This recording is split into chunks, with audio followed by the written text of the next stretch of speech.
So I'm here in Buenos Aires, in Palermo, inside a park which is home to the largest, arguably the largest planetarium in South America, the Planetario Galileo Galilei. And I'm standing here with the director, Estefania Coluccio. You're right. Is that right? You're right. And she is standing in front of the, can you pronounce this? Copernicano. The Copernicano, which is basically a celestial globe which dates from 1901, you said? Yeah. And can you give us a bit of a history behind this? How? Yeah, this is a German, piece. There were two built, and one is here. The other one is in Germany. So it was built in 1901, and it creates the solar system understood by Copernicus, right, where the sun is in the center of the solar system and the planets revolve around it. So it's a beautiful piece, and we have it here in our planetarium. And people who come for the guided visits, they get to know about it and get to enjoy it. And you yourself have only been in this role for about a year and a half, but you are a PhD particle physicist by training. Yeah. And then you left particle physics for education. Yeah, I left academia because I wanted to devote myself to teaching and to doing outreach, scientific outreach. So here I am after some time of studying scientific journalism. I ended up working here, which is great, and it's what I love because I do love particle physics and physics in general, but I always had my heart on astronomy. So tell us what you're trying to do here at the planetarium. You mentioned that you see this as a conduit for young people, particularly who are interested in astronomy, but who may not have a supportive outlet for astronomy. Exactly. So I want this place to be a hub for young people interested and curious in space sciences in general. Can be astronomy, but can also be aeronautics or astrophysics, cosmology. So I want them to have a place where they can find people that have the same interests, where they can meet, where they can make friends, where they can learn and also have their questions and their interests met. So we created this club, which is called the Cosmos Club.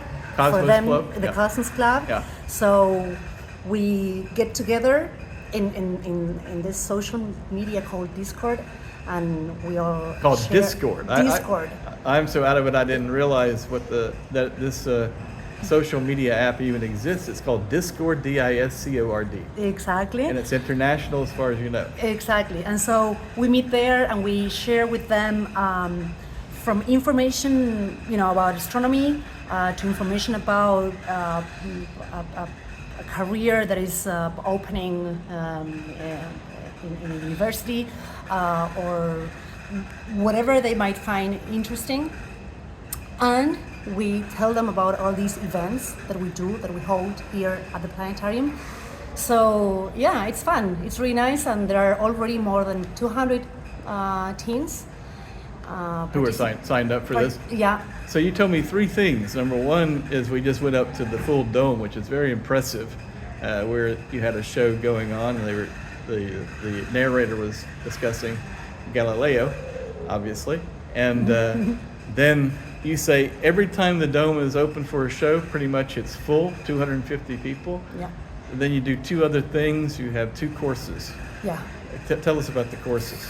Yeah, so there are two courses every semester. One is about astronomy in general, and then another one is about the observation of the sky. So we learn about all the movements of the stars and planets and the sun in particular, how we see them from the Earth and what they are actually doing, right? How they are moving. And So we have them both twice a year, and within an hour, they are full. There are no more. They are completely booked. So, and it's free to the and public. they are free. They are free, Right. and people come because I was telling Bruce, people. It's not that because they are free they get booked immediately. But people do come, and at the end, after 3 months, most of the people finish the course. So there is a great demand, and we love it because people are really, really interested in these subjects. In astronomy. Yeah. And you're located right in this beautiful park, which is kind of in we're in the part of Buenos Aires. I don't know exactly where on the map we lie, but what is the name of this park? So this is the park 3 de Febrero, February 3rd would be in English. And this is where the famous or very well known, I would say, Bosques de Palermo are. So we are kind of like in the middle of the Bosques de Palermo, the Palermos, yeah. So it's a beautiful area in Buenos Aires, close to the river, actually. And Palermo is one of the, if not the biggest neighborhood in the city. So great area. If you people who are listening to this video, if you do come to Buenos Aires, come visit us and come visit the. If you visit Buenos Aires, you're gonna see Palermo because there's several different areas, and it's a very nice area full of parks, cafes.